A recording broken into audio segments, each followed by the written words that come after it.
নামাজ শুরু করতেই আপনার পাশে কে এসে দাঁড়ায়? এমন এক ঘটনা যা আপনার হুঁশ উড়িয়ে দেবে। আপনার সাথেও কি কখনো এমন হয়েছে? আপনি সারাদিন নিজের কাজে ব্যস্ত ছিলেন, মন একদম শান্ত ছিল, কিন্তু যতক্ষণ না আপনি আল্লাহু আকবার বলে নামাজ শুরু করলেন, হঠাৎ করেই মাথার ভেতর চিন্তার ঝড় শুরু হয়ে গেল।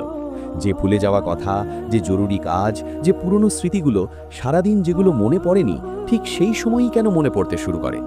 বিশ্বাস করুন, এটা শুধু আপনার মনোযোগের ঘাটতি নয়, এর পেছনে আছে এক ভয়ঙ্কর কারণ।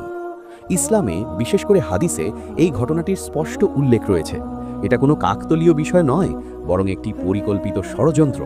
যখন একজন মুমিন বান্দা তার রবের সামনে দাঁড়ায়, তখন সেখানে এক বিশেষ শয়তান উপস্থিত হয়। তার নাম হলো খিনজাব। হ্যাঁ, খিনজাব। সে সাধারণ শয়তানদের মতো নয়, তার একমাত্র কাজ হলো আপনার নামাজ নষ্ট করে দেওয়া। আপনি যতক্ষণ দুনিয়ার কাজে ব্যস্ত থাকেন, সে আপনার কাছে আসে না, কিন্তু যতই আপনি নামাজে দাঁড়ান, সে ছায়ার মতো